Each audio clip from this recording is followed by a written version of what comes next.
কাজে আজ নতুন বন্দোবস্তের বাংলাদেশে আমরা সবকিছু নতুন চাই। একটি বাংলাদেশের শত শত বছরের ইতিহাস এবং ঐতিহ্যকে ধারণকারী একটি নতুন জাতীয় সঙ্গীত চাই আমরা।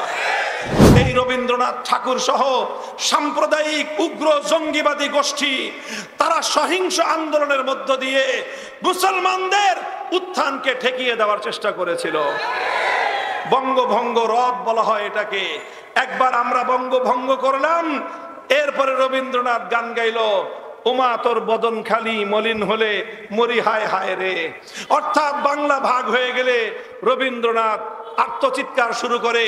বাংলা ভাগ হয়ে মুসলমানরাও যদি হিন্দুদের সঙ্গে পাল্লা দিয়ে আগে বাড়তে থাকে, রবীন্দ্রনাথের কলিজায় আগুন ধরে যায়। রবীন্দ্রনাথ বাংলাদেশের মুসলমানদের উত্থান চায় নাই। রবীন্দ্রনাথ ঠাকুর বাংলার মুসলমানদের উত্থানের বিরুদ্ধে কবিতা রচনা করেছিল। ওটা হলো রবীন্দ্রসঙ্গীত। ইতিহাসের দুর্ভাগ্য আমাদের, ইতিহাসের দুর্ভাগ্য আমাদের। এ জাতির কপালে দুর্ভাগ্য, যেই রচনা, যে সঙ্গীত, রবীন্দ্রসঙ্গীত তৈরি হয়েছিল মুসলমানদের উত্থান রোধ করার জন্য, যে সঙ্গীত রচিত হয়েছিল মুসলমানদের ঢাকা বিশ্ববিদ্যালয়ে প্রতিষ্ঠার সংগ্রামকে কলুষিত করবার জন্য, যে সঙ্গীত রচিত হয়েছিল এই বাংলার মুসলমানরা মাথা উঁচু করে দাঁড়াবার জন্য, সেই সঙ্গীত যেটা মুসলমানদের বিরুদ্ধে রচিত হলো, যেই সঙ্গীত এই বাংলার বিরুদ্ধে রচিত হয়েছিল, পরবর্তী অযোগ্য নেতারা, অযোগ্য নেতৃত্ব, দেশ বিরোধী, জাতি বিরোধী, জাতির স্বাধীনতা বিরোধী, জাতির ঐতিহ্য বিরোধী কুলাঙ্গার গোষ্ঠী সেই রবীন্দ্রসঙ্গীতকে বাংলাদেশের জাতীয় সঙ্গীতের মর্যাদা দিয়ে দেশ এবং জাতিকে কলঙ্কিত করেছিল। খায়রুল বিকাই ফিদ দুনিয়া, এই পৃথিবীতে সর্বশ্রেষ্ঠ ভূমি ছিল পবিত্র মক্কা নগরী। এই পবিত্র মক্কা, যে মক্কার মধ্যে আল্লাহ পাক রব্বুল আলামিনের সবচেয়ে দামি জায়গা জমিনের মধ্যে বাইতুল্লাহিল হারাম, আল্লাহর ঘর, যে মক্কার মধ্যে পৃথিবীতে দ্বিতীয় আর কোনো বাইতুল্লাহ, কোনো কাবা নাই যেটাকে সরাসরি বাইতুল্লাহ বলা হবে। একমাত্র ভূখণ্ড মক্কা যেখানে আল্লাহ পাক রব্বুল আলামিনের ঘর। মসজিদে হারাম যে বাইতুল্লাহকে কেন্দ্র করে গড়ে উঠেছে, এক রাকাত নামাজ পড়লে লক্ষ রাকাত নামাজের সওয়াব। পৃথিবীতে দ্বিতীয় আর কোনো ভূখণ্ড এমন নাই। একমাত্র ভূখণ্ড পবিত্র মক্কা, যেখানে বাইতুল্লাহ মসজিদে হারামকে কেন্দ্র করে হাজার হাজার বছরের অনেক ঐতিহ্য এবং ইতিহাস রচিত হয়েছে। হযরত খলিল ইব্রাহিম আলাইহিস সালাতু ওয়াস সালাম সহ আল্লাহ নবীর পূর্বসূরি বংশধরদের সকল স্মৃতি, সকল ইতিহাস, সুখ দুঃখের, হাসি কান্নার অনেক স্মৃতি জড়িয়ে ছিল মক্কার সাথে। নবী আকরাম সাল্লাল্লাহু আলাইহি ওয়াসাল্লামের জন্ম এই মক্কায়, শৈশব কেটেছে মক্কায়, যৌবন কেটেছে এই মক্কায়, নবুয়ত লাভ করেছেন এই মক্কায়। নিজের বাবা মা, নিজের পূর্বপুরুষ সকলে শায়িত আছে এই মক্কার মাটিতে। এই সব কিছু ছিল। রাসূল আকরাম সাল্লাল্লাহু আলাইহি ওয়াসাল্লাম এই সব কিছুকে এক পাল্লায় রেখেছেন। এই সকল সুখের স্মৃতি ত্যাগ করেছেন। এই সকল নিজের আনন্দ ঘন অতীতকে তিনি ত্যাগ করেছেন শুধুমাত্র একটা জিনিসকে সামনে রেখে। মক্কায় সবকিছু থাকলেও যেই দিন তিনি দুনিয়াতে নিয়ে এসেছেন, যেটা তার জীবনের মিশন, যেটা তার জীবনের ভীষণ, যে উদ্দেশ্য বাস্তবায়নের জন্য আল্লাহর নবী দুনিয়াতে প্রেরিত হয়েছেন, সেটা শুধুমাত্র অতীতের স্মৃতিকে আঁকড়ে ধরা নয়। যে আদর্শ নিয়ে তিনি এসেছেন, সে আদর্শ শুধুমাত্র অতীতের স্মৃতি আর গালগল্প নয়। যে আদর্শ নিয়ে তিনি জমিনে এসেছিলেন, সে আদর্শ শুধুমাত্র অতীতের ইতিহাস চর্চা করা নয়, বরং সেই আদর্শ ছিল গোটা উম্মতের জন্য, গোটা মানব সভ্যতার জন্য একটি সুন্দর ভবিষ্যৎ বিনির্মাণ করা। এই জন্য নবী আকরাম সাল্লাল্লাহু আলাইহি ওয়াসাল্লাম সুন্দর ভবিষ্যতের জন্য সুন্দর অতীতকে বিসর্জন দিয়েছেন। মক্কা শহর, বাইতুল্লাহর শহর, মসজিদে হারামের শহর, জমজমের শহর, মাকামে ইব্রাহিমের শহর, নিজের পূর্বপুরুষদের শহর, নিজের জন্মস্থানের শহর, নিজের শৈশব কৈশোর যৌবনের শহর, এই সব কিছু ছাড়ার জন্য রাসূল সাল্লাল্লাহু আলাইহি ওয়াসাল্লাম প্রস্তুত হলেন। অনেক বড় ঝুঁকি ছিল। যাবেন কোথায়? এমন এক দেশে, নতুন এক দেশে তিনি চলে যাচ্ছেন যেখানে তার জন্ম নয়, যেটা তার নিজের সম্প্রদায় নয়, যেটা নিজের জাতি নয়। কিন্তু তারা আশ্বাস দিয়েছে, আল্লাহর নবীর মিশনকে তারা নিজেদের মিশন বানিয়ে নিয়েছে। যাদের সাথে হয়তো রক্তের সম্পর্ক না থাকতে পারে, কিন্তু তাদের সাথে আদর্শের সম্পর্ক। যাদের সাথে বংশীয় সম্পর্ক থাকতে না পারে, তাদের সাথে আদর্শের সম্পর্ক। তাদের সাথে খানদানি সম্পর্ক থাকতে না পারে, তাদের সাথে নিজের মিশন এবং ভীষণ বাস্তবায়নের সম্পর্ক। হে উম্মত, তোমাদের নবী মুহাম্মদ আরবি সাল্লাল্লাহু আলাইহি ওয়াসাল্লাম নিজের জন্মভূমি, নিজের রক্তের সম্পর্ক, নিজের খানদানের সম্পর্ক, গোত্রীয় সম্পর্ক, সব সম্পর্কের চেয়ে ঈমানি সম্পর্ককে প্রাধান্য দিয়ে হিজরতের মতো কঠিন সিদ্ধান্ত নিয়েছিলেন। নবী আকরাম সাল্লাল্লাহু আলাইহি ওয়াসাল্লামের জীবনের অত্যন্ত মৌলিক গুরুত্বপূর্ণ জীবনের টার্নিং পয়েন্ট ছিল এই হিজরত।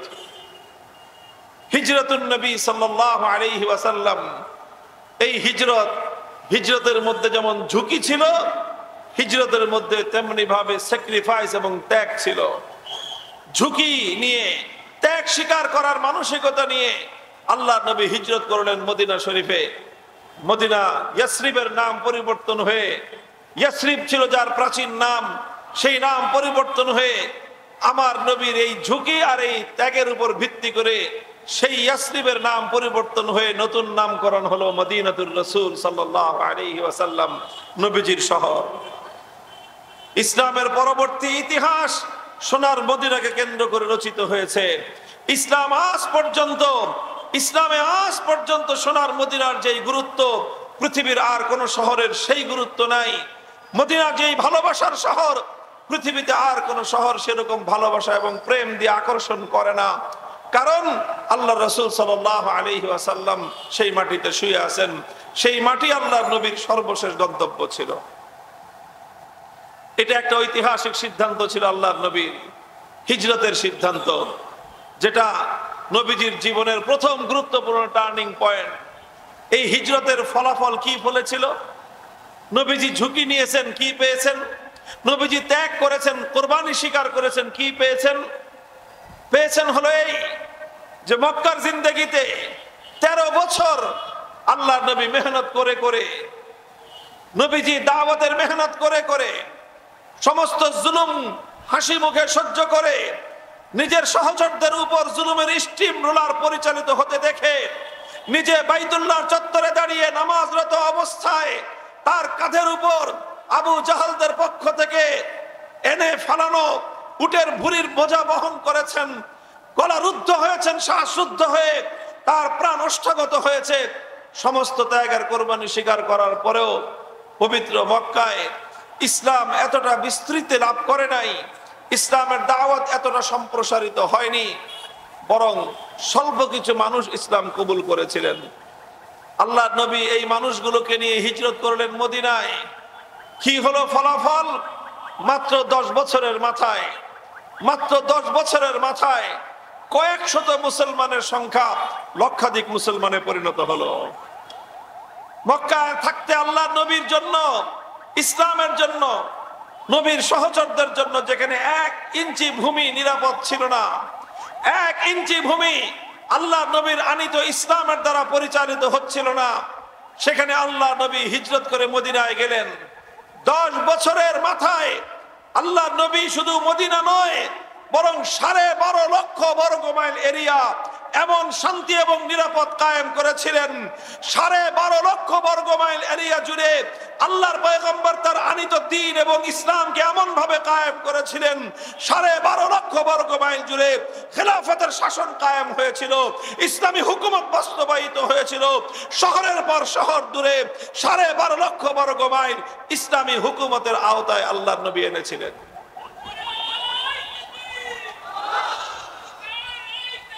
মুহতারাম হাজিরিন, এটা ছিল রাসূল আকরাম সাল্লাল্লাহু আলাইহি ওয়াসাল্লামের জীবনের প্রথম গুরুত্বপূর্ণ সিদ্ধান্ত হিজরতের সুফল। দ্বিতীয় আল্লাহ নবীর গুরুত্বপূর্ণ টার্নিং পয়েন্ট, আল্লাহ নবী হিজরতের পরে গিয়ে সবচেয়ে বড় যে সিদ্ধান্তটা নিয়েছিলেন, সেই সিদ্ধান্ত হলো এই যে এতদিন পর্যন্ত ইসলামের নীতির মধ্যে দুইটা মৌলিক কর্মসূচি ছিল। একটা ছিল মানুষকে দাওয়াত দাও, শুধুমাত্র দাওয়াতের কাজ। আরেকটা কাজ ছিল মানুষের কাছে দ্বীন শেখাও, তালিম ছিল, তালিমে দ্বীন ছিল, আর তাবলীগে দ্বীন ছিল। দ্বীনের দাওয়াত ছিল আর দ্বীনের তালিম এবং দ্বীনের শিক্ষা ছিল। নবী আকরাম সাল্লাল্লাহু আলাইহি ওয়াসাল্লাম মদিনায় গিয়ে সেখানে একটা অনুকূল পরিবেশ তৈরি হওয়ার পরেই সর্বপ্রথম আল্লাহ নবী সিদ্ধান্ত গ্রহণ করলেন শুধুমাত্র দাওয়াত এবং তালিমের মাধ্যমে আর নবীজির আনিত মিশন, নবী যেই মিশন নিয়ে দুনিয়াতে আগমন করেছেন সেই মিশন সাকসেসফুল হবে না, সেই মিশন পরিপূর্ণ সফল হবে না। এই জন্য আল্লাহ রাসূল সাল্লাল্লাহু আলাইহি ওয়াসাল্লাম মদিনায় এসে দ্বিতীয় বড় সিদ্ধান্ত গ্রহণ করলেন। সেটা হলো ইসলামের মৌল কর্মসূচির মধ্যে আরেকটি নতুন ধারা তিনি সংযুক্ত করলেন। তিনি আরেকটি নতুন করে মূল কর্মসূচি হাতে গ্রহণ করলেন। ইসলামের তালিম এবং তাবলীগের সাথে সাথে তৃতীয় আরেকটা কাজ উম্মতের হাতে তুলে দিলেন, সেটার নামই হলো জিহাদ, সেটার নামই হলো আল্লাহর দ্বীনকে বিজয়ী করার কর্ম। আমরা এটাকে বলি যে তালিমে দ্বীন ছিল, তাবলীগে দ্বীন ছিল, দ্বীনের শিক্ষা ছিল, দ্বীনের দাওয়াত ছিল। আল্লাহ রাসূল সাল্লাল্লাহু আলাইহি ওয়াসাল্লাম মদিনায় আসার পর এবার দ্বীনের দাওয়াত আর দ্বীনের শিক্ষার পাশাপাশি দ্বীনকে বিজয়ী করবার এই মেহনত তিনি তার কর্মসূচির মধ্যে সংযুক্ত করলেন। তালিমে দ্বীন, তাবলীগে দ্বীনের পাশাপাশি তাগলিবে দ্বীন, দ্বীনকে গালেব করার মেহনত রাসূল সাল্লাল্লাহু আলাইহি ওয়াসাল্লাম সংযুক্ত করলেন। এটা ছিল আল্লাহর নবীর জিন্দেগিতে একটা বড় টার্নিং পয়েন্ট, ইসলামের একটা গুরুত্বপূর্ণ টার্নিং পয়েন্ট।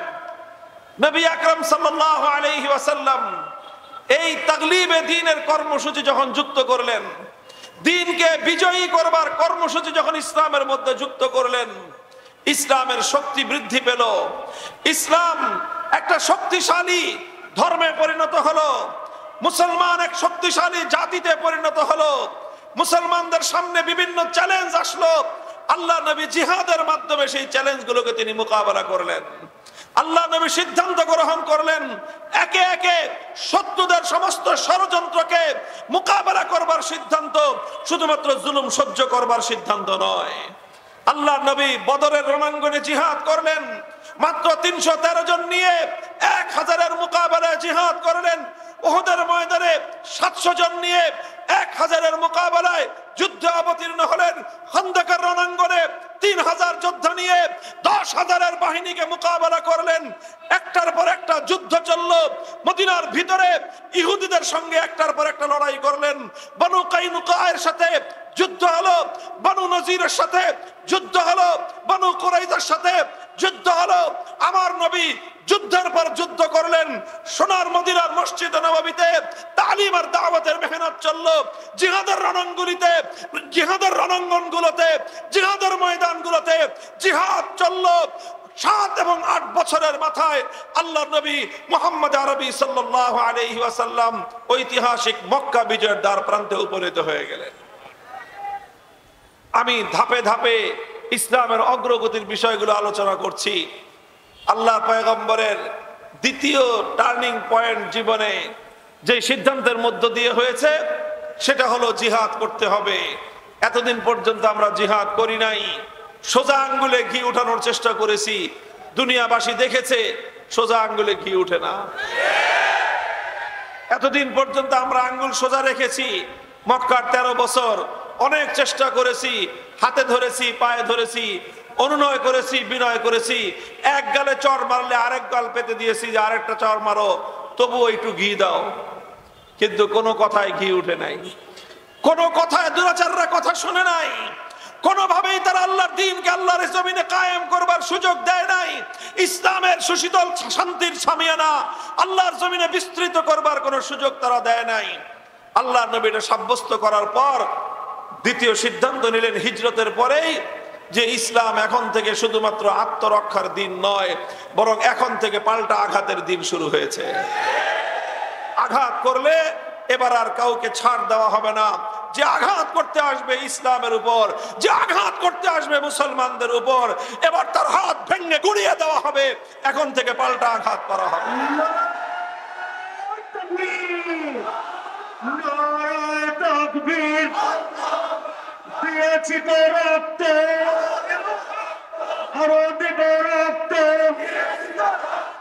বাংলাদেশ খেলাফত মজলিস জিন্দাবাদ জিন্দাবাদ।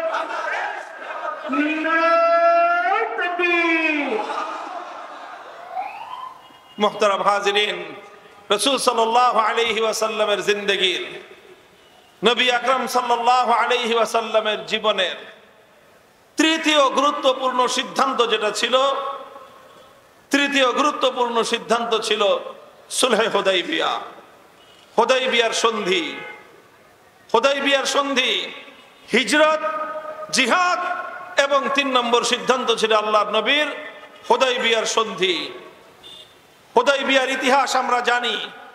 নবী আকরাম সাল্লাল্লাহু আলাইহি ওয়াসাল্লাম পবিত্র মক্কা থেকে 1400 সাহাবায়ে কেরামের জামাত নিয়ে এসেছিলেন মক্কায়। উদ্দেশ্য ছিল উমরা করবেন, উদ্দেশ্য ছিল উমরা করবেন। কিন্তু মক্কার কুরাইশ, কাফেররা, মুশরিকরা নবীজিকে বাধা দিল। সেখানে একটা যুদ্ধের পরিস্থিতি তৈরি হলো।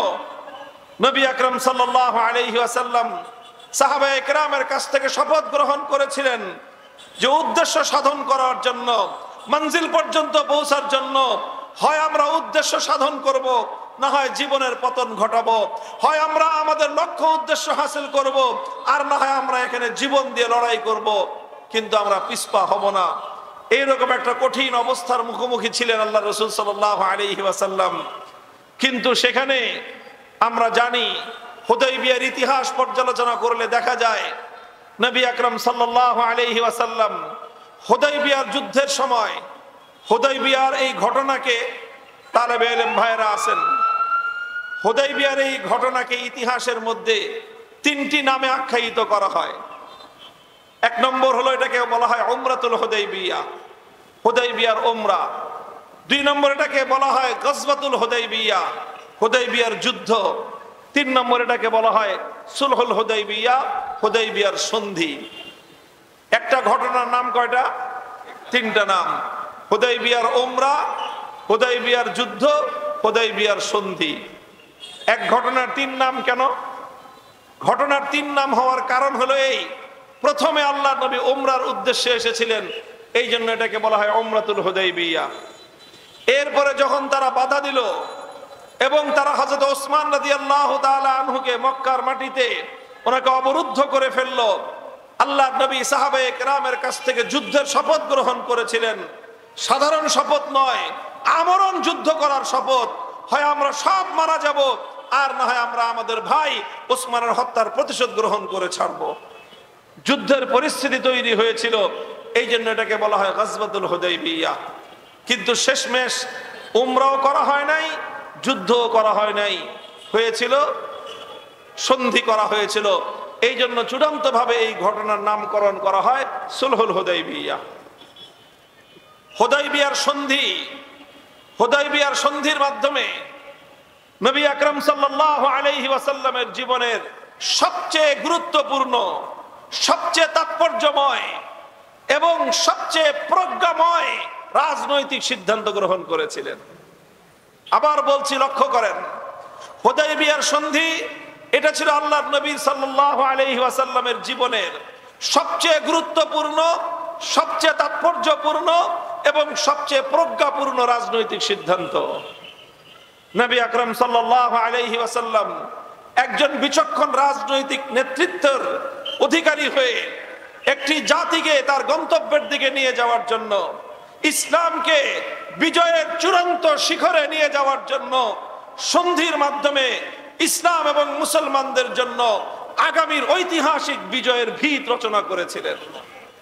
হুদাইবিয়ার সন্ধিতে আমরা জানি সেখানে নবী আকরাম সাল্লাল্লাহু আলাইহি ওয়াসাল্লাম বাহ্যিকভাবে দেখতে নতি স্বীকার করেছিলেন। নতি স্বীকার করে কাফেরদের সঙ্গে, মক্কার কুরাইশদের সঙ্গে তিনি সন্ধি করেছিলেন।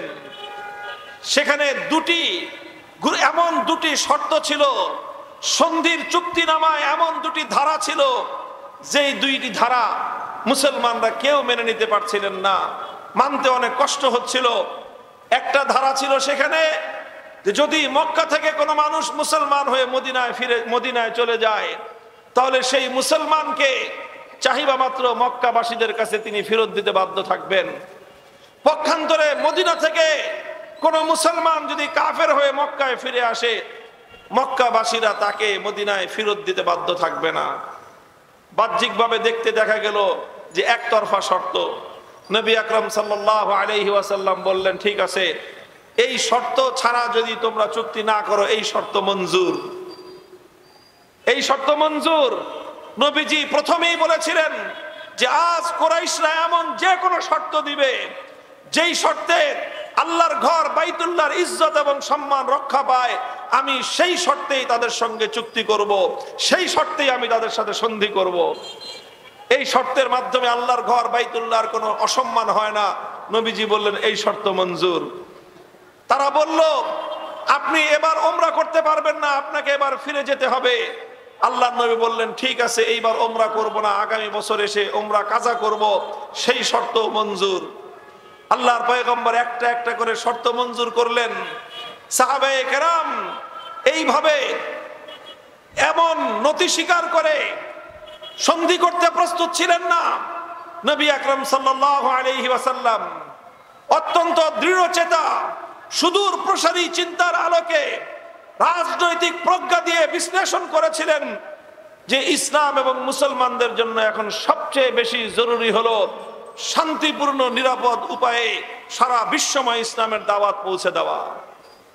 শান্তিপূর্ণ উপায়ে নিরাপদ পরিবেশে সারা পৃথিবীতে ইসলামের দাওয়াত যদি আমরা এখন পৌঁছাতে পারি, ইতিমধ্যে বিভিন্ন জিহাদের মাধ্যমে মুসলমানদের যে শক্তিটুকু অর্জন হয়েছে, যদি আমরা এখন একটা নিরাপদ পরিবেশ পাই, আমরা যদি কিছুদিন শান্তিপূর্ণ উপায়ে ইসলামের দাওয়াত পৌঁছাতে পারি, ইসলাম অনেক দূর পর্যন্ত বিস্তৃতি লাভ করবে। এবং সত্যিকার অর্থেই হুদাইবিয়ার মাধ্যমে, সন্ধির মাধ্যমে মুসলমানদের সামনে সেই সুমহান সুযোগটি তৈরি হয়েছিল। এই জন্য আল্লাহ পাক রব্বুল আলামিন মুহাম্মদ সাল্লাল্লাহু আলাইহি ওয়াসাল্লামের এই রাজনৈতিক প্রজ্ঞাপূর্ণ সিদ্ধান্তকে সমর্থন শুধু নয়, বরং আল্লাহ পাক এর ভূয়সী প্রশংসা করেছেন। আল্লাহ নবী যখন হুদাইবিয়ার সন্ধি করে মদিনার দিকে ফিরে যাচ্ছিলেন, সাহাবায়ে কেরামের মন মরা ছিল, তাদের মনের মধ্যে সীমাহীন দুঃখ ছিল যে আসলাম ওমরা করতে, আল্লাহর ঘর জিয়ারত করব, ওমরাও করতে পারলাম না।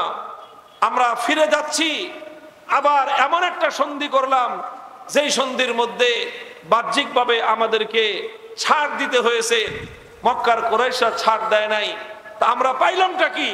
তাদের সকলের অন্তরের মধ্যে এরকম একটা হতাশা ছিল, দুঃখ ছিল, কষ্ট ছিল।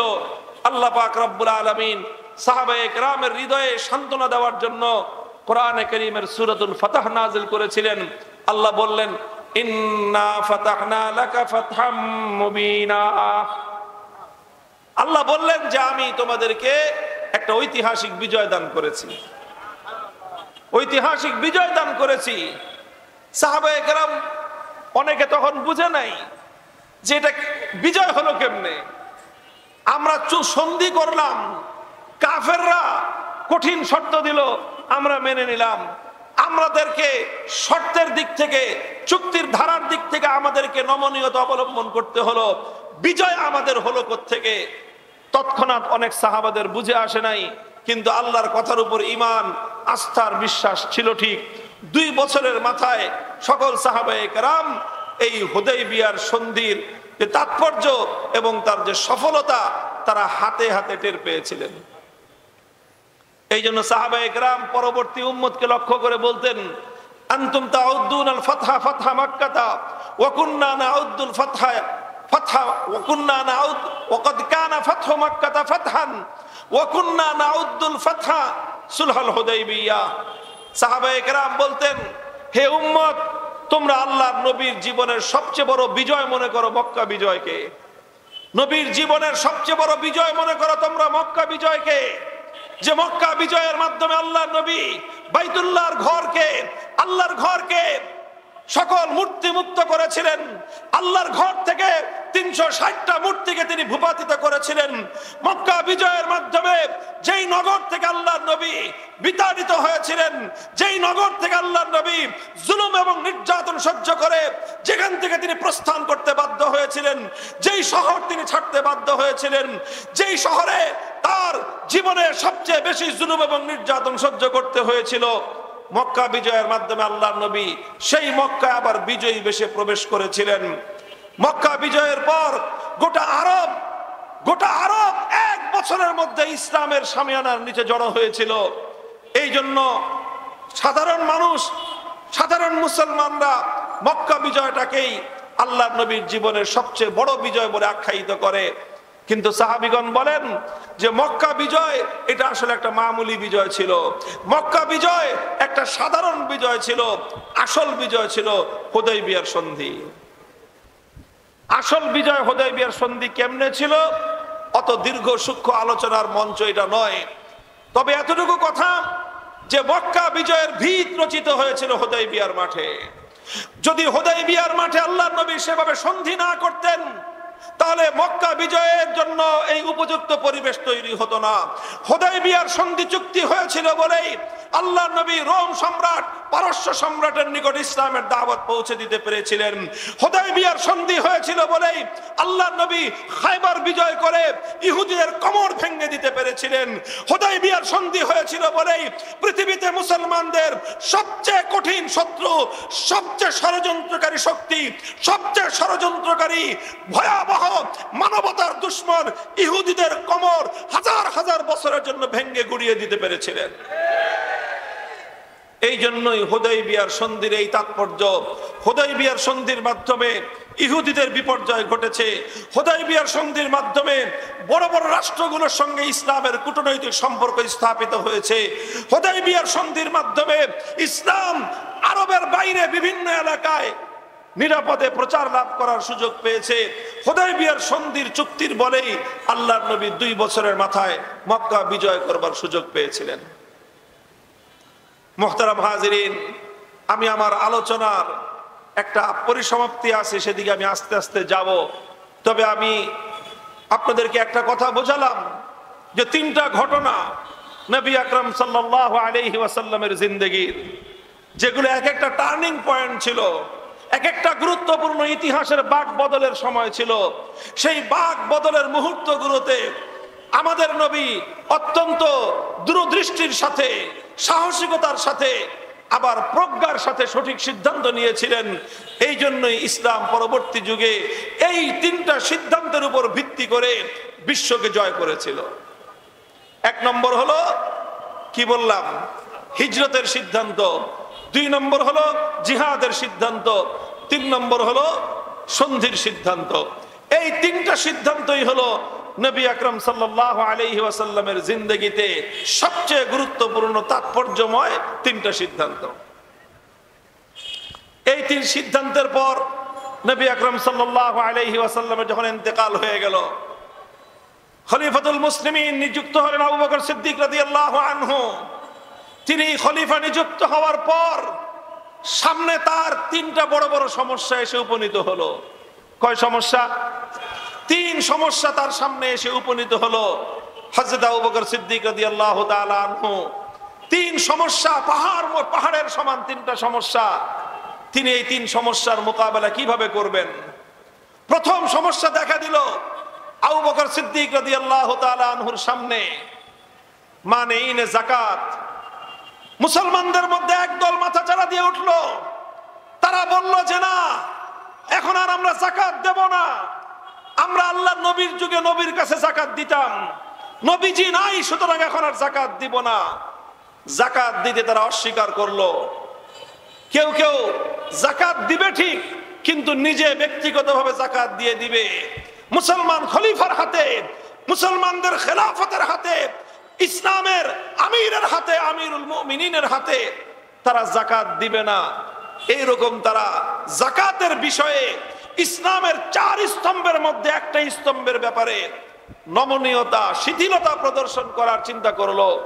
ইতিহাসে যাদেরকে বলা হয় মানে যাকাত, যাকাত অস্বীকারী, যাকাত প্রদানে অস্বীকারীদের ফিতনা মুসলমানদের মধ্যে ভয়াবহ আকার ধারণ করলো এই ফিতনার। এটা ছিল একটা সমস্যা। দ্বিতীয় সমস্যা ছিল খলিফাতুল মুসলিমিন আবু বকর সিদ্দিক রাদিয়াল্লাহু তাআলা আনহুর সামনে, সেটা হলো ভণ্ড নবীদের আবির্ভাব। আল্লাহর নবীর ইন্তেকালের পর একদিকে আসওয়াদে আনাসি এক ভণ্ড নবী নবুয়তের দাবি করলো, আরেকদিকে তুলাইহা এক মহিলা সেও নবুয়তের দাবি করলো, আরেকদিকে মুসাইলামাতুল কাজ্জাব ভণ্ড নবী মাথাচাড়া দিয়ে উঠে নবুয়তের দাবি করে বসলো। এইভাবে একটা একটা করে ভণ্ড নবী মাথাচাড়া দিয়ে উঠতে লাগলো। আবু বকর সিদ্দিক রাদিয়াল্লাহু তাআলা আনহুর সামনে বড় চ্যালেঞ্জ ছিল যে এই সময় ভণ্ড নবীদেরকে কি করা যায়। তৃতীয় আরেকটা গুরুত্বপূর্ণ সিদ্ধান্ত যেটা হযরত আবু বকর সিদ্দিক রাদিয়াল্লাহু তাআলা আনহুর সামনে ছিল, এটাও বড় চ্যালেঞ্জ ছিল ওনার জিন্দেগিতে।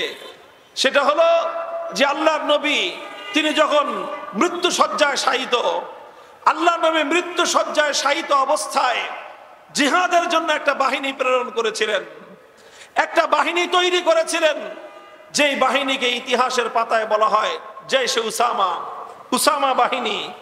সেই বাহিনীর কমান্ডার ছিলেন হযরত উসামা ইবনে যায়েদ রাদিয়াল্লাহু আনহু। নবীজি নিজ হাতে একটা ঝান্ডা বেঁধে দিয়ে উসামার হাতে তুলে দিয়েছিলেন, বলেছিলেন উসামা যাও তুমি যুদ্ধ করো। উসামা রাদিয়াল্লাহু তাআলা আনহুর নেতৃত্বে সেই বাহিনীতে বড় বড় সাহাবায়ে কেরাম ছিলেন। সেই বাহিনী রওনা হলো, মক্কার বাইরে চলে গেল। কিছু দূর যাওয়ার পরেই তারা সংবাদ পেলেন যে আল্লাহর নবীর শারীরিক অবস্থার মারাত্মক অবনতি ঘটেছে। এই জন্য তারা সফর স্থগিত করে অপেক্ষা করতে লাগলেন যে নবীজির কি হয়ে যায়। উসামা রাদিয়াল্লাহু আনহু বাহিনীকে মক্কার বাইরে অপেক্ষায় রেখে, মদিনার বাইরে অপেক্ষায় রেখে তিনি নিজে আল্লাহর নবীর সাথে দেখা করতে এলেন। নবীজির তখনও হুঁশ ফিরলো। নবীজি উসামাকে বললেন, খবরদার, তুমি কেন এসেছো? যাও, তোমাকে যেই জিহাদের জন্য আমি প্রেরণ করেছি তুমি বাহিনী নিয়ে সেই জিহাদের জন্য রওনা হয়ে যাও। উসামা রাদিয়াল্লাহু আনহু ওনার মা তাকে বললেন যে তুমি বাইরে গিয়ে আরেকটু অপেক্ষা করো, আমার পক্ষ থেকে সংবাদ না পাওয়া পর্যন্ত তুমি বাহিনী নিয়ে রওনা করবে না। হযরত উসামা মদিনার বাইরে গিয়ে অপেক্ষমান থাকলেন। এর মধ্যেই ওনার মায়ের পক্ষ থেকে সংবাদ আসলো যে নবীজির ইন্তেকাল হয়ে গেছে, তুমি তাড়াতাড়ি আসো। উসামা রাদিয়াল্লাহু আনহু যেই ঝান্ডা, জিহাদের যেই ঝান্ডা আল্লাহর নবী নিজ হাতে বেঁধে দিয়েছিলেন, হযরত উসামা সেই ঝান্ডা এনে নবীজির বাড়ির সামনে গেড়ে দিলেন। মাটিতে রাখেন নাই, মাথার উপর জমিনের উপর গেড়ে সেই ঝান্ডা আকাশের উপর পথ করে উড্ডীন অবস্থায় তিনি রাখলেন। নবীজির ইন্তেকাল হয়ে গেল, জানাজা হয়ে গেল, দাফন কাফন হয়ে গেল। খলিফাতুল মুসলিমিন আবু বকর সিদ্দিক তিনি খলিফা এবং আমিরুল মুমিনিন নির্বাচিত হলেন। খলিফা নির্বাচিত হওয়ার পরেই প্রশ্ন আসলো, এখন সেই উসামা বাহিনী কি হবে? তারা কি যুদ্ধে যাবে কি যাবে না? যুদ্ধে যাবে কি যাবে না? এমন সময় চতুর্দিক থেকে সংবাদ আসতে লাগলো, রোম সম্রাট, পারস্য সম্রাট তারা পরিকল্পনা করতেছে যে মুসলমানদের যে উত্থান শুরু হয়েছে, সেই মুসলমানদের নবী মারা গিয়েছেন, ইন্তেকাল করেছেন।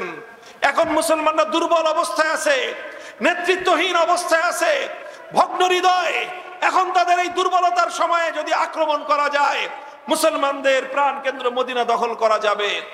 এই জন্য সেই পারস্য রোমান সম্রাট মদিনার উপর আক্রমণ করার পরিকল্পনা করতেছিল। পৃথিবীর বিভিন্ন বড় বড় শাসকরা মদিনার উপর হামলা করবে, এই ধরনের পরিবেশ তৈরি হয়ে আছে।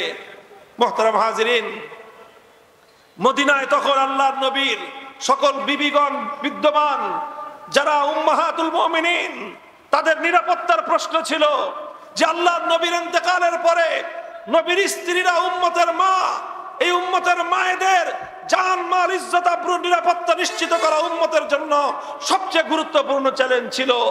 এই সময়ে মদিনার উপর যেন কেউ হামলা চালাতে না পারে, মুসলমানদের মা আল্লাহর নবীর স্ত্রীদের সম্মান রক্ষা করা, তাদের ইজ্জত রক্ষা করা সবচেয়ে গুরুত্বপূর্ণ প্রশ্ন ছিল। এই সময়ে প্রশ্ন আসলো, এখন উসামার বাহিনী রওনা করবে কি করবে না। এদিক দিয়ে যাকাত অস্বীকারীরা তারা মাথাচাড়া দিয়ে উঠলো, ওদিক দিয়ে ভণ্ড নবীরা মাথাচাড়া দিয়ে উঠতে আরম্ভ করলো, ওদিক দিয়ে রোম সাম্রাজ্য চোখ তুলে তাকালো মদিনার দিকে। বড় বড় রাষ্ট্রগুলো, বড় বড় শক্তিগুলো মদিনার দিকে চোখ তুলে তাকাচ্ছে মদিনাকে দখল করা যায় কিনা। এমন সময় প্রশ্ন আসলো, উসামার বাহিনী এখন কি করবে?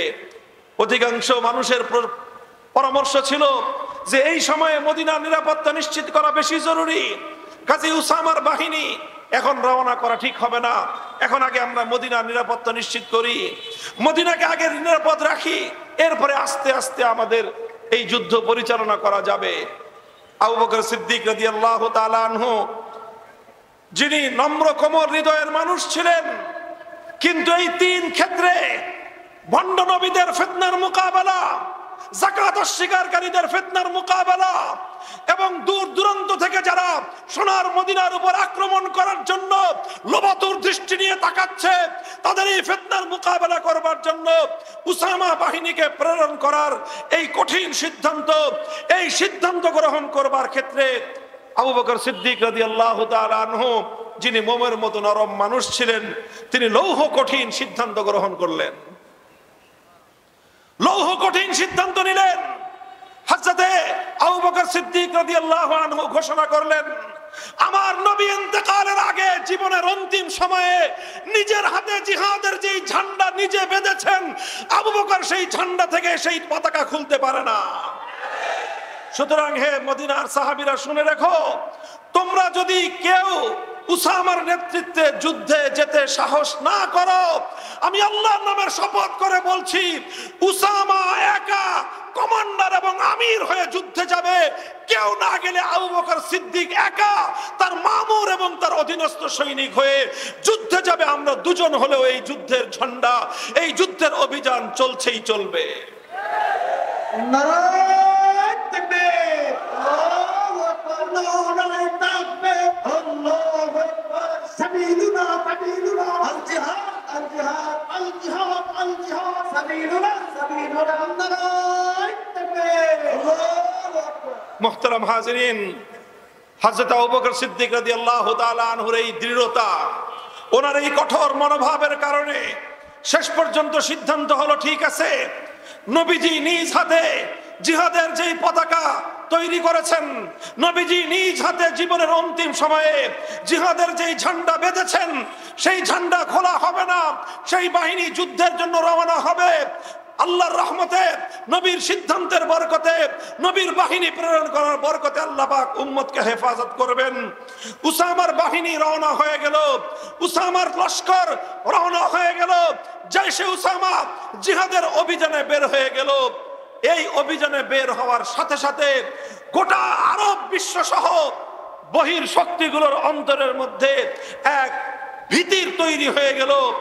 যারা মনে করছিল মুসলমানরা দুর্বল হয়ে গেছে, যারা মনে করছিল মুসলমানরা এখন নেতৃত্ব শূন্য, যারা মনে করছিল মুসলিম জাতির নবীজির ইন্তেকালের পরে এখন তারা ভীরু এবং তারা দুর্বল হয়ে গিয়েছে, তাদের ভুল ভেঙে গেল যে না, এই জাতি তো সেই জাতি না যে তারা তাদের নবীর ইন্তেকালে তারা ভীত হয়ে গেছে। এই জাতি সেই জাতি নয় যারা তাদের নবীর ইন্তেকালের পরে নেতৃত্ব শূন্য হয়ে গিয়েছে। এই জাতি তো সেই জাতি নয় যারা তারা নবীর ইন্তেকালের পরে সিদ্ধান্ত নিতে দুর্বলতার পরিচয় দেয়। এই জাতি তো সেই জাতি নয়। এখন তো তারা দেখা যাচ্ছে নিজেদের ঘর সামলায় তারা এখন অন্যের উপর আক্রমণ পরিচালনা করার জন্য রণাঙ্গনে জিহাদের কাফেলা প্রেরণ করে। সুতরাং যেই সকল পরাশক্তি অপশক্তি মদিনার দিকে চোখ তুলে তাকাবার দুঃসাহস করছিল, তাদের সকলের দৃষ্টি অবনত হয়ে গেল, ভয়ে ভীত সন্ত্রস্ত হয়ে গেল। যে ভাবছিলাম মদিনায় আক্রমণ করা যাবে, ওরে বাপ রে বাপ, মুসলমানরা দেখা যায় আগের চেয়ে আরো বেশি শক্তিমান হয়েছে, তাদের জোশ এবং জজবা দিয়ে আরো বেশি বেড়ে গেছে। জাইশে উসামা প্রেরণ করা এটা হযরত আবু বকর সিদ্দিক রাদিয়াল্লাহু তাআলা আনহুর এমন একটা সিদ্ধান্ত ছিল যে এক সিদ্ধান্তের মাধ্যমে সারা দুনিয়া ঠান্ডা হয়ে গেছে। তো শক্তির সমস্ত শত্রুর চোখ নিচে নেমে গিয়েছে। এক সিদ্ধান্তের মাধ্যমে সমস্ত শত্রুকে কঠিন বার্তা দেওয়া হয়েছে, খবরদার সোনার মদিনার দিকে যদি কেউ চোখ তুলে তাকাও আবু বকর তার চোখ উপড়ে ফেলবে।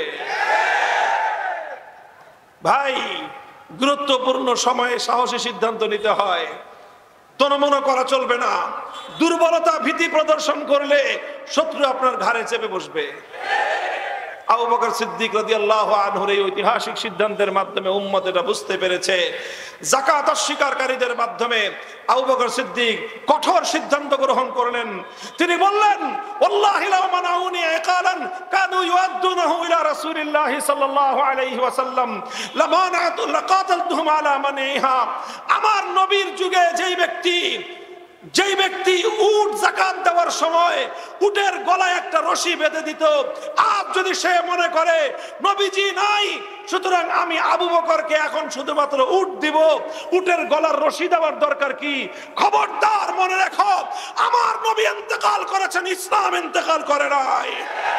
নবীজি দুনিয়া থেকে বিদায় নিয়েছেন, নবীর আদর্শ দুনিয়া থেকে বিদায় নেয় নাই, নবীর দ্বীন দুনিয়া থেকে বিদায় নেয় নাই। আমার নবী দ্বীনকে যে অবস্থায় রেখে গিয়েছেন, নবীর দ্বীনের উটের গলা থেকে একটা রশি খুলবার যদি কেউ দুঃসাহস করে, আবু বকর সিদ্দিক তার বিরুদ্ধে যুদ্ধের ঘোষণা করবে।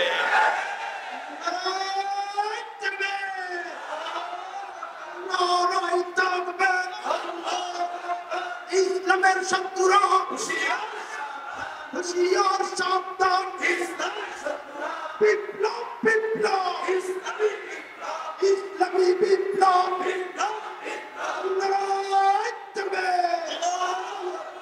তিনি যাকাত অস্বীকারীদের বিরুদ্ধে কঠোর হস্তে ফিতনা দমন করলেন। যাকাত অস্বীকারের ফিতনা নির্মূল হয়ে গেল। তিনি যদি সেদিন যাকাত অস্বীকারীদের ফিতনা যারা করেছিল, এই অস্বীকারীদের সাথে যদি তিনি নমনীয়তার কৌশল অবলম্বন করতেন, কিছুদিন পরে কিছু একদল গ্রুপ হজ অস্বীকার করত, এর কিছুদিন পরে আরেক দল গ্রুপ রোজাকে অস্বীকার করত, এরপর আরেক দল গ্রুপ তারা নামাজ অস্বীকার করত। আবু বকর সিদ্দিক সূচনাতেই কঠোর হস্তে ফিতনার দুয়ার বন্ধ করে দিয়ে কঠিন পয়গাম দিয়েছিলেন, ইসলামের মৌলিক বিধানের ক্ষেত্রে কেউ যদি কোনো ধরনের শিথিলতা প্রদর্শন করো, আজ করো, কাল করো, কিয়ামত পর্যন্তের জন্য উম্মতের নেতৃত্বের জন্য একটাই বার্তা, ইসলামের মূল বিষয়ের উপর যারা আঘাত করতে আসবে তাদের বিরুদ্ধে লড়াই হবে, লড়াই হবে, লড়াই হবে।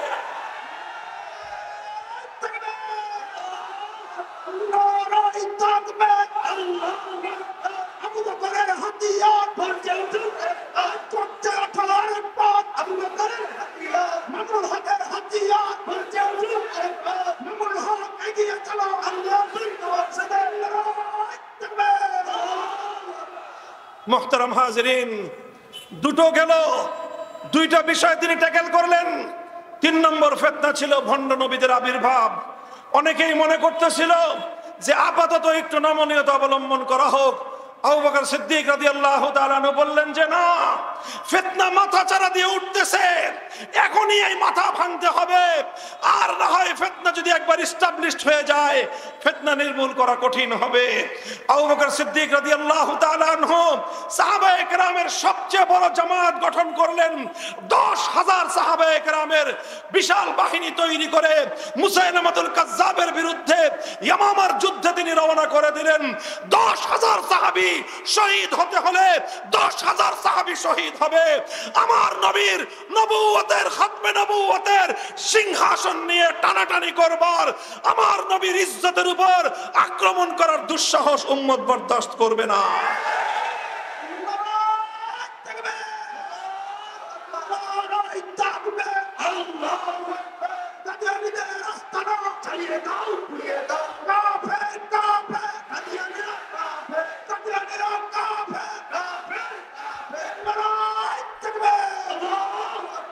সুতরাং হযরত আবু বকর সিদ্দিক রাদিয়াল্লাহু তাআলা আনহু মুসাইলামাতুল কাজ্জাবের বিরুদ্ধে তিনি যুদ্ধের ঘোষণা দিলেন।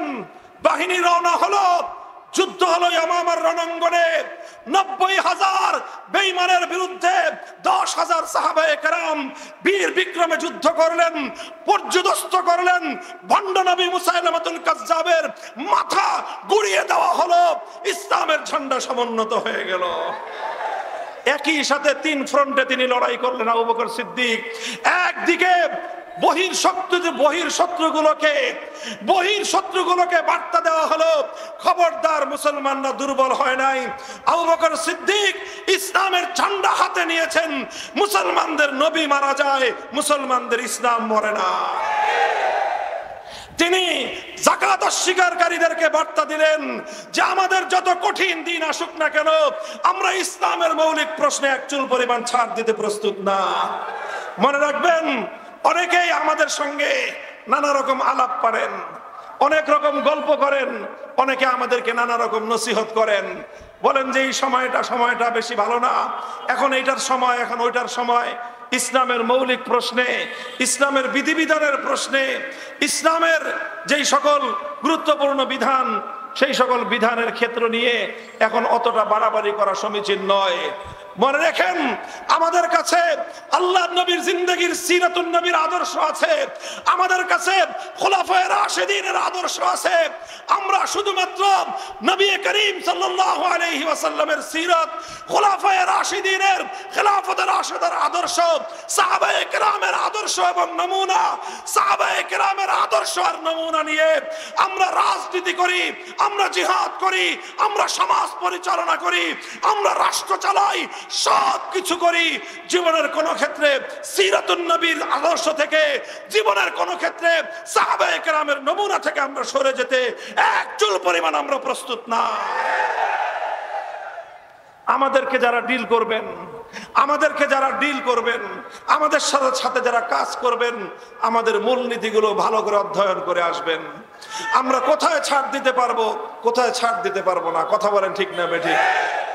মুহতারাম হাজিরিন, আবু বকর সিদ্দিক রাদিয়াল্লাহু তাআলা আনহু 3টি কঠোর সিদ্ধান্ত গ্রহণ করলেন। ঐতিহাসিকরা বলেন যে আবু বকর সিদ্দিক রাদিয়াল্লাহু তাআলা আনহু পুরা উম্মত তার কাছে ঋণী, পুরা উম্মতে মুহাম্মাদিয়া সিদ্দিক আকবরের কাছে ঋণী। কারণ তিনি যদি সেই যথাসময়ে 3টি সিদ্ধান্ত তিনি যদি দৃঢ়তার সাথে গ্রহণ করতে না পারতেন, হয়তো ইসলামের ইতিহাস ভিন্নভাবে রচিত হতো। ইসলামের ইতিহাসের মধ্যে হয়তো আরো অনেক দুঃখজনক অনেক পর্ব যুক্ত হয়ে যেত। আল্লাহ পাক রব্বুল আলামিন সিদ্দিক আকবরের কবরকে জান্নাতুল ফেরদাউসের রহমতের দ্বারা ভরে দেন। আল্লাহ পাক ওনাকে আরো বেশি সম্মানিত এবং মর্যাদা দান করুন। কিয়ামত পর্যন্ত উম্মতে মুহাম্মাদিয়ার জন্য তিনি এই সকল বিষয়গুলোর ফিতনার দরজাকে এমন ভাবে তিনি নির্মূল করে গিয়েছেন, উম্মত এই ফিতনাগুলোতে কি করতে হবে, করণীয়টা কি, তার চূড়ান্ত এবং চমৎকার আদর্শ আবু বকর সিদ্দিকের কাছ থেকে পেয়ে গিয়েছে। আজ আমরা বলতে চাই, আমাদের সামনে যত কঠিন পরিস্থিতি হোক না কেন, আমরা যত কঠিন অবস্থার সম্মুখীন হই না কেন, আন্তর্জাতিক শক্তি আমাদের ব্যাপারে যতই নাক গলাবার চেষ্টা করুক না কেন, যত শক্তি আমার দেশের আভ্যন্তরীণ বিষয় নিয়ে যতই মাথা ঘামাবার চেষ্টা করুক না কেন, আমাদেরকে যত রকম ট্যাগ দেওয়ার চেষ্টা করা হোক না কেন, আমাদেরকে যত রকম আমাদেরকে অপবাদ দেওয়ার চেষ্টা করা হোক না কেন, আমরা আমাদের আদর্শের ব্যাপারে আপোষহীন ছিলাম, আপোষহীন আছি, আমরা আগামীর দিনেও আপোষহীন থাকবো ইনশাআল্লাহ।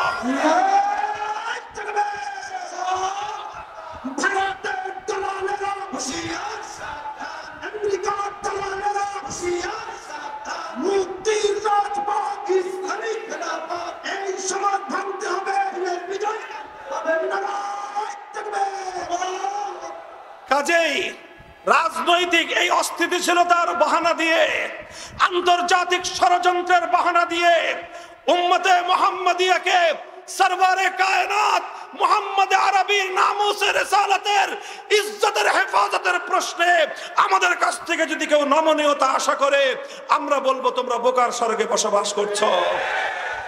খতমে নবুয়তের মাসআলা, খতমে নবুয়তের ইস্যু আমাদের ঈমানের ইস্যু, খতমে নবুয়তের ইস্যু আমার ভালোবাসার ইস্যু, খতমে নবুয়তের ইস্যু আমার জীবনের ইস্যু। আমি আমার জিন্দেগি কুরবান করতে প্রস্তুত। খতমে নবুয়তের উপর কোনো আঘাত বরদাস্ত করতে আমরা প্রস্তুত না।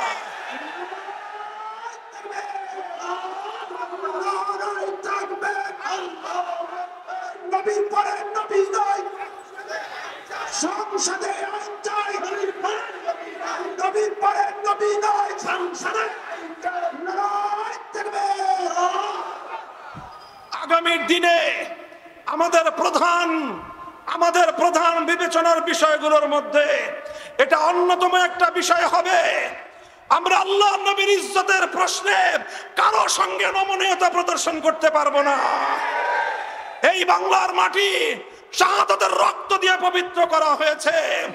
সবচেয়ে বেশি শাহাদাতের রক্ত গিয়েছে আল্লাহর নবীর আশিক রাসূল উম্মতের রক্ত। শাপলা চত্বরে আমরা রক্ত দিয়ে বিপ্লবের ভিত আমরা তৈরি করেছিলাম। শাপলা চত্বরে রক্ত দিয়ে ফ্যাসিবাদের বিরুদ্ধে লড়াইয়ের সূচনা আমরা করেছিলাম।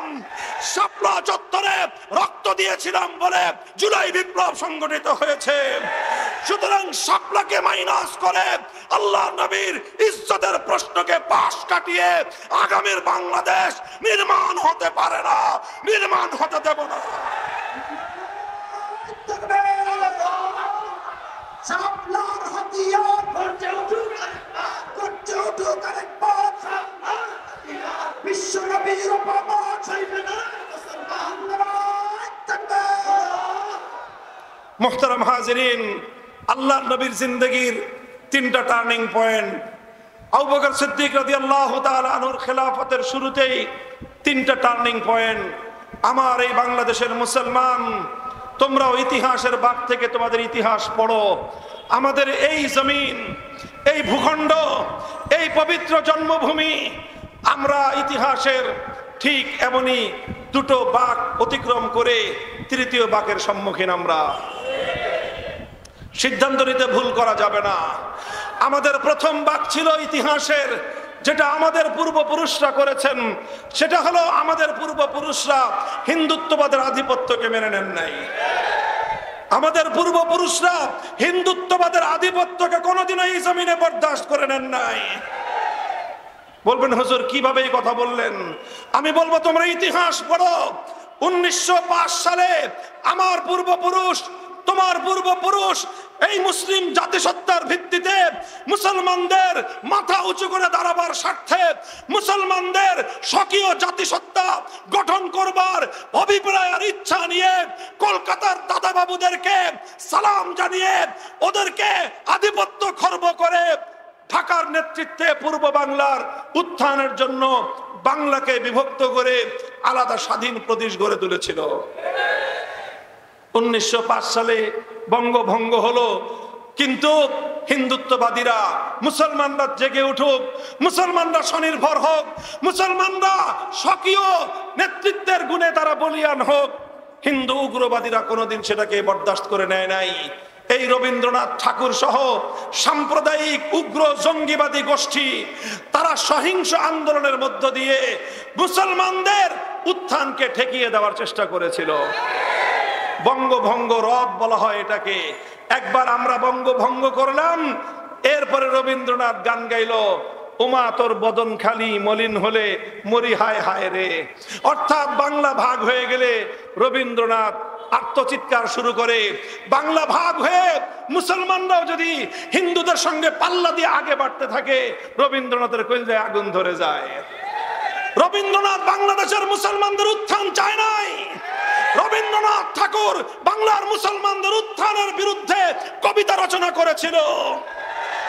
ওটা হলো রবীন্দ্রসঙ্গীত। ইতিহাসের দুর্ভাগ্য আমাদের, ইতিহাসের দুর্ভাগ্য আমাদের, এ জাতির কপালে দুর্ভাগ্য।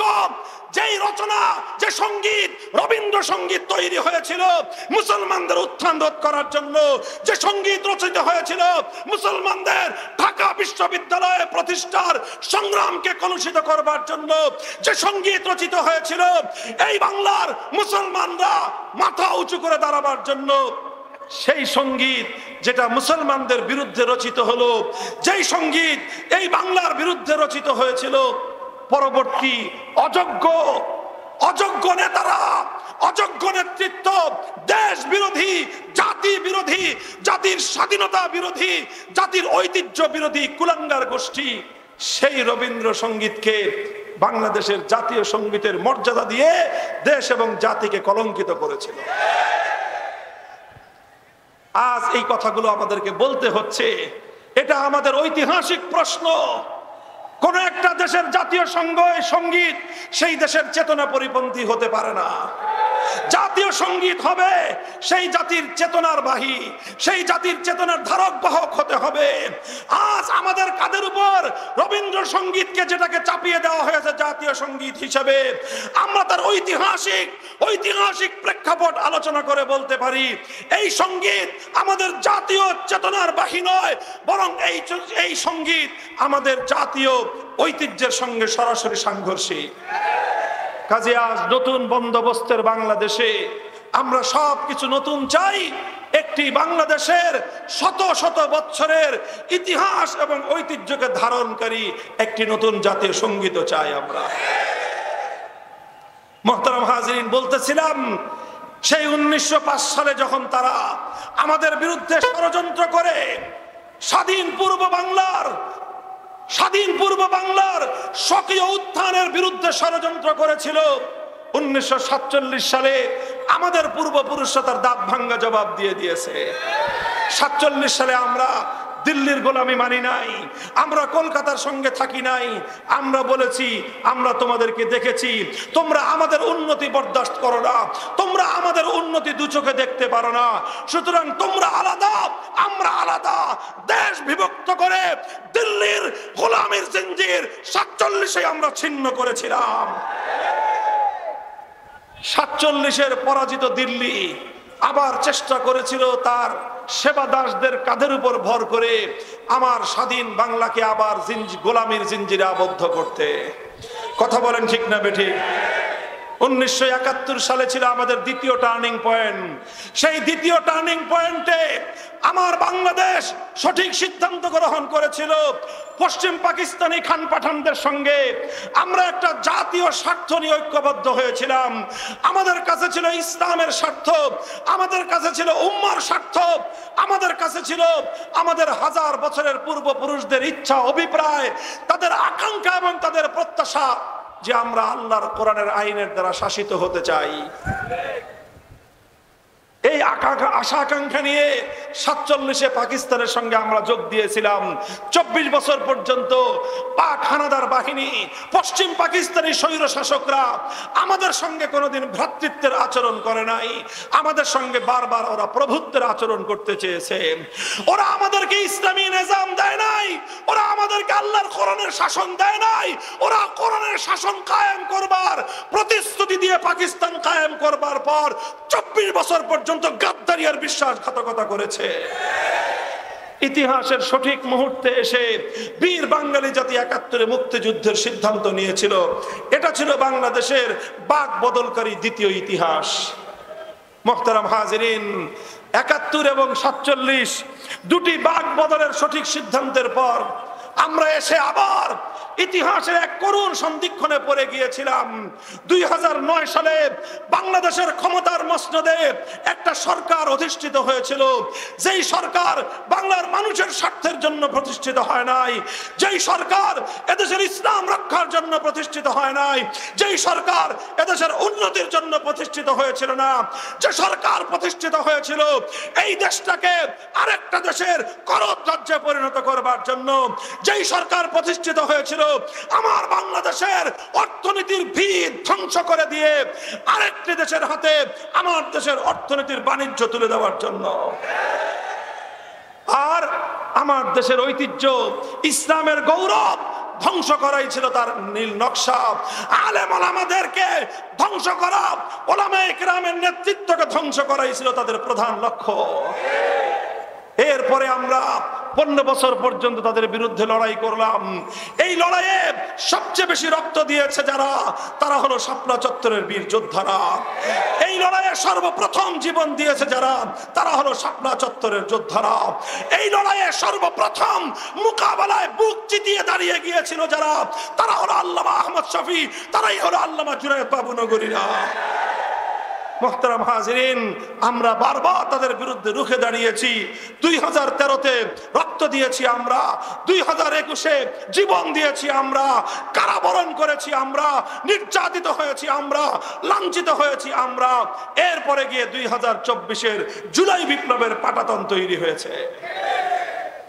এরপর জুলাইয়ের বিপ্লব আসলো, স্কুল থেকে আমার ছেলেরা বের হয়ে আসলো, কলেজ থেকে আমার সন্তানরা বের হয়ে আসলো, ইউনিভার্সিটি থেকে আমাদের ভাইয়েরা বের হয়ে আসলো, আলিয়া মাদ্রাসার ছাত্ররা নামলো, আমার কওমি মাদ্রাসার লক্ষ লক্ষ ছাত্র চার দেয়ালের বাইরে এলো, আজান দিল, জাতিকে মুক্ত করার আজান। তারা আজান দিল এই জাতিকে দাসত্বের শৃঙ্খল থেকে স্বাধীনতা দান করবার আজান। হাতে হাত রাখলো 4 কোটি ছাত্র জনতা, সকল বিভেদের দেয়ালগুলো তারা ভেঙ্গে গুড়িয়ে দিল, সকল বিভেদের দেয়ালগুলো তারা ভেঙ্গে গুড়িয়ে দিয়ে দিল। পাশ্চাত্যবাদী ভারতীয় দালাল সংস্কৃতির মাধ্যমে বাংলাদেশের ছাত্র জনতার মধ্যে যেই বিভেদের দেয়াল তৈরি করা হয়েছিল, যেই নিজেদের মধ্যে যেই সকল বিভেদ তৈরি করা হয়েছিল, 24-এর জুলাই বিপ্লবের সবচেয়ে বড় সিগনিফিকেন্ট অর্জন হলো সমস্ত বিভেদের দেয়াল ভেঙ্গে সব ছাত্ররা হাতে হাত রেখে দেশের জন্য, মাতৃভূমির জন্য, আজাদির জন্য, ভারতীয় আধিপত্যবাদের মোকাবেলা করবার জন্য যুদ্ধের প্রস্তুতি নিয়ে তারা মাঠে নেমে গিয়েছিল। আল্লাহ পাক আমাদেরকে বিজয় দান করেছেন, তবে সেই বিজয়ের পর্ব এখনো শেষ হয় নাই। জুলাই যুদ্ধ এখনো শেষ হয়নি। আবু সাইদ মুগ্ধ, আবু সাইদ মুগ্ধ, আরে জোরে বলেন, আবু সাইদ মুগ্ধ। মনে রাখবেন, এই যুদ্ধ শেষ হয় নাই, এই যুদ্ধ শেষ হয় নাই। আমরা এখন সেই যুদ্ধের একটা গুরুত্বপূর্ণ পর্বে রয়েছি। আমরা বলি এই যুদ্ধের অন্তত জুলাই সনদ বাংলার জমিনে বাস্তবায়িত হতে হবে। অনেকে প্রশ্ন তুলে জুলাই সনদ বাস্তবায়িত হওয়ার কথা আমরা কেন বলি? জুলাই সনদের মধ্যে তো ইসলামের কথা নাই, জুলাই সনদের মধ্যে তো আল্লাহর কথা নাই। মুহতারাম হাজিরিন, জুলাই সনদের মধ্যে অনেক কিছু নাই, না থাকার মধ্যেও যা আছে তা অন্য কোথাও নাই। বলবেন জুলাই সনদের মধ্যে কি আছে? জুলাই সনদের মধ্যে 1947-এর দেশ বিভাগের কথা আছে। জুলাই সনদের মধ্যে এই দেশটা যে 1947-এ কিভাবে বিভক্ত হয়েছিল সেই বিভক্তির মূল কথা রয়েছে। এই দেশ ইসলামের জন্য 47-এ বিভক্ত হয়েছিল, এই দেশ আল্লাহর কোরআনের শাসন কায়েমের জন্য 47-এ ভারত থেকে আলাদা হয়েছিল। সেই গল্প জুলাইয়ের সনদে রয়েছে। জুলাই সনদের বাস্তবায়ন করতে হবে, জুলাই সনদের বাস্তবায়ন করতে হবে। 2 নম্বর হলো জুলাই সনদের মধ্যে 71-এর মুক্তিযুদ্ধের গল্প আছে। 71-এর জুলুমের বিরুদ্ধে, বৈষম্যের বিরুদ্ধে লড়াইয়ের কথা জুলাই সনদের মধ্যে আছে। সুতরাং 47-কে ধারণ করে জুলাই সনদ, 71-কে ধারণ করে জুলাই সনদ। এরপরে আছে কি? এরপরে আছে 2013 সালের শাপলা চত্বরে আমার আর তোমার ভাইদের নবী প্রেমের সংগ্রামে অকাতরে জীবন দেওয়ার ইতিহাসের কথা। বাংলাদেশের আর কোন রাষ্ট্রীয় গল্পে, বাংলার আর কোন রাষ্ট্রীয় ইতিহাসের মধ্যে নবী প্রেমিক ইসলামী জনতার আত্মত্যাগ এবং কোরবানিকে স্বীকৃতি দেওয়া হয় নাই। আমাদের অনেক বঞ্চনা, আমাদের অনেক দুঃখ, অনেক বঞ্চনার ইতিহাস রয়েছে। এবার সেই সকল বঞ্চনা এবং দুঃখ ঘুচানোর সময় এসেছে। জুলাই সনদের মধ্যে 2013 সালের শাপলা চত্বরের দুঃখ গাথা আছে। মুহতারাম হাজিরিন, সর্বশেষ জুলাই সনদের মধ্যে 2024-এর জুলাই বিপ্লবে আমাদের সকলের সম্মিলিত অংশগ্রহণের কথা রয়েছে। সুতরাং আমি মনে করি জুলাই সনদ বাস্তবায়নের মধ্য দিয়ে শাপলা চত্বরকে স্বীকৃতি প্রদান করা হয়।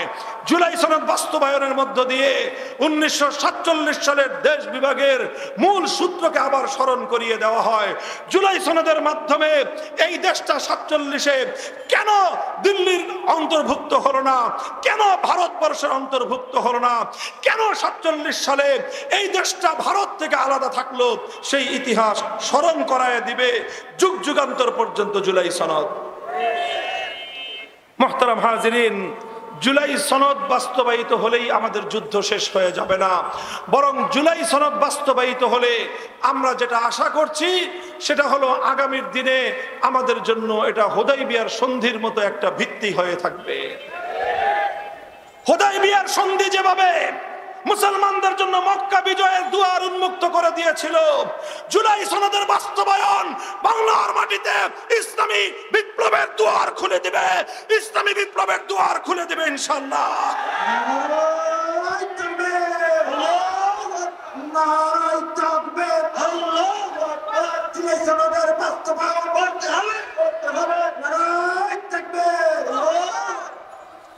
মুহতারাম হাজিরিন, আমার আজকের আলোচনার মূল ধারাবাহিকতা হলো আমি আল্লাহর পয়গম্বরের জিন্দেগীর সিরাতুন নবীর 3টি তাৎপর্যময় গুরুত্বপূর্ণ ঘটনার আলোচনা করেছি। শিক্ষার্থী বন্ধুগণ, স্টুডেন্ট ভাইয়েরা, ছাত্র তালেবে ইলম, জ্ঞান গবেষণা যারা করেন, ইতিহাসের পাঠক যারা, তারা আল্লাহর নবীর জিন্দেগীর গুরুত্বপূর্ণ এই 3টি টার্নিং পয়েন্ট বিশেষ বিবেচনা করবেন। এরপরে আবু বকর সিদ্দিক রাদিয়াল্লাহু তাআলা আনহুর জীবন থেকে 3টি তাৎপর্যময় ঘটনার সাদৃশ্য আমি তার সঙ্গে দেখিয়েছি।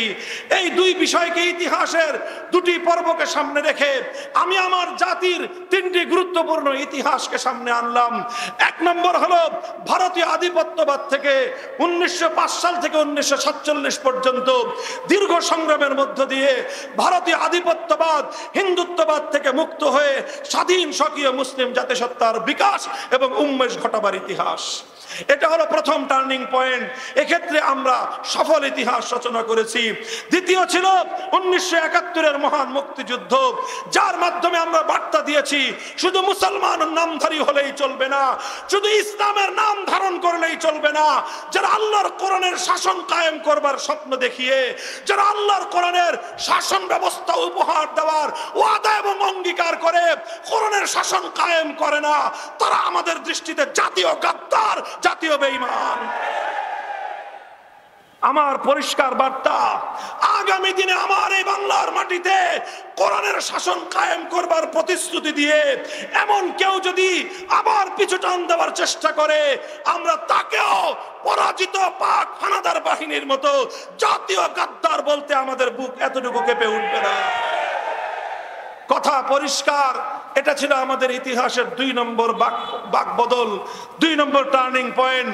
আর 3 নম্বর টার্নিং পয়েন্টে এখন আমরা অবস্থান করতেছি, যার গুরুত্বপূর্ণ একটা পর্ব সমাপ্ত হয়েছে, আর চূড়ান্ত পর্বটা আমাদের সামনে আছে।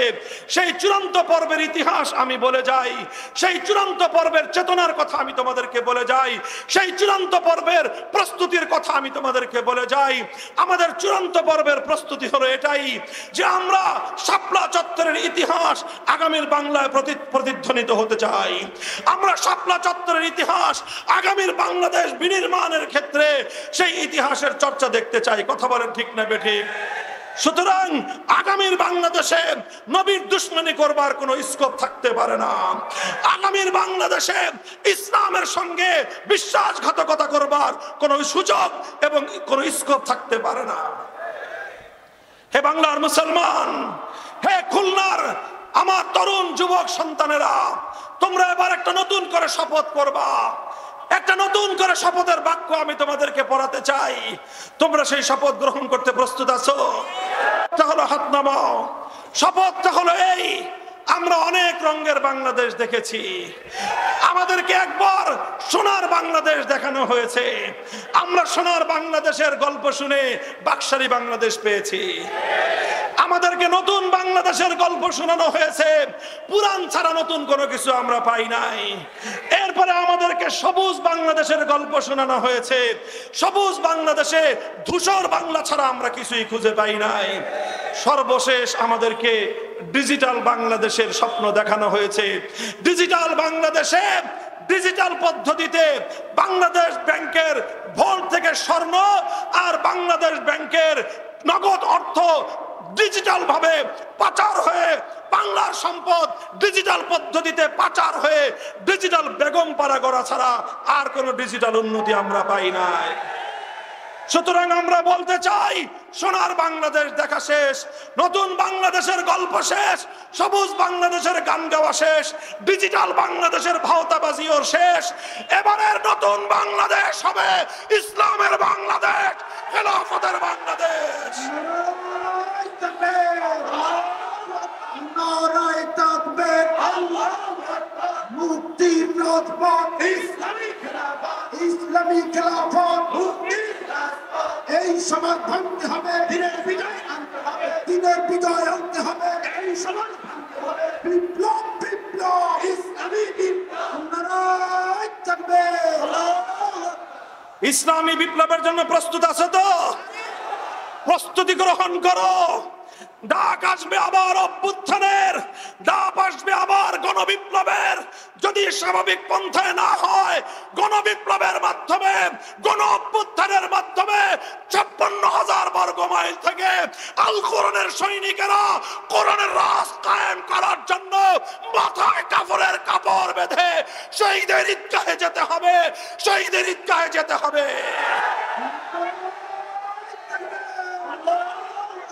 দিয়েছি তো রক্ত, আলো দেব রক্ত, দিয়েছি তো রক্ত, আলো দেব রক্ত। হয়তো খেলাফত, হয়তো শাহাদাত, হয়তো শাহাদাত, হয়তো খেলাফত। নারায়ে তাকবীর, আল্লাহু আকবার। ইনশাআল্লাহ প্রস্তুতি গ্রহণ করেন, রাজনৈতিক প্রজ্ঞা অর্জন করেন, রাজনৈতিক দূরদর্শিতা অর্জন করেন, বুকে সাহস এবং হিম্মত সঞ্চয় করেন। ইনশাআল্লাহ আগামীর বিশ্ব ইসলামের বিশ্ব। পশ্চিমা সকল আধিপত্যবাদী শক্তি, স্থানীয় সকল আধিপত্যবাদী শক্তির কবর রচিত হয়ে সেই কবরের উপর ইসলামের হেলালি নিশান উদ্দিন হওয়ার দিন সমাগত। নাসরুম মিনাল্লাহি ওয়া ফাতহুন করিব ওয়া আখিরু দাওয়ানা আলহামদুলিল্লাহি রাব্বিল আলামিন। সুবহানাল্লাহি ওয়া বিহামদিহি, সুবহানাকাল্লাহুম্মা বিহামদিক, আশহাদু আল্লা ইলাহা ইল্লা আনতা আস্তাগফিরুকা ওয়া আতুবু ইলাইক। ইয়া হাইয়্যু ইয়া কাইয়্যুম বিরহমাতিকা নাস্তাগীস আসলিহ লানা শা'নানা কুল্লাহু ওয়া লা তাকিলনা ইলা আনফুসিনা তারফাতা আইন। ইলাহুল আলামিন রাব্বুল আলামিন শাইখুল হাদিস স্মৃতি পাঠাগারের উদ্যোগে আয়োজিত আজকের এই আজিমুস শান মাহফিলকে আপনি কবুল ফরমান। আয় আল্লাহ, আমাদের প্রাণ প্রিয় মুরব্বী হযরত মাওলানা রফিকুর রহমান রাহিমাহুল্লাহর স্মৃতিতে আল্লাহ আজকে আমাদের এই আয়োজন। আল্লাহ প্রতি বছর তিনি মাহফিলে থাকতেন, আজ তিনি আমাদের মাঝে নেই। আল্লাহ হযরতের কবরকে আপনি জান্নাতের বাগান বানিয়ে দিন। আল্লাহ জান্নাতুল ফিরদাউসের আলা মাকাম তাকে নসিব ফরমান। ইলাহুল আলামিন আমাদের দোয়াকে আপনি কবুল করুন। আল্লাহ এই খানজাহানের পবিত্র মাটি, শাহজালাল শামাকদুমদের পবিত্র ঘাটি, আল্লাহ তিতুমির শরীয়তুল্লাহর এই মাটি, আল্লাহ এই মাটি শত শত বছর ধরে আমাদের পূর্বপুরুষরা আল্লাহ অশ্রু ঘাম আর রক্ত দিয়ে সিঞ্চিত করেছে। আল্লাহ এই মাটিতে আপনি ইসলামের সোনালী ফসল ফলান। আল্লাহ কোরআনের রাজ কায়েম করার তৌফিক এনায়েত করেন। আল্লাহ ইসলামের বলকে বালা করে দিন, কালিমার ঝান্ডাকে সমুন্নত করে দিন। আল্লাহ এই যুব প্রজন্ম, এই ছাত্র জনতা, তারা যে সত্যের আহ্বান পেয়েছে, তারা যে সত্যের দিকে ছুটছে, আল্লাহ এই দুর্দমনে ওই অগ্রযাত্রাকে আল্লাহ আপনি মঞ্জিল পর্যন্ত পৌঁছায় দিন। ইলাহুল আলামিন আমাদের দোয়াকে আপনি কবুল ফরমান। ربنا تقبل منا إنك أنت السميع العليم وتب علينا يا مولانا إنك أنت التواب الرحيم.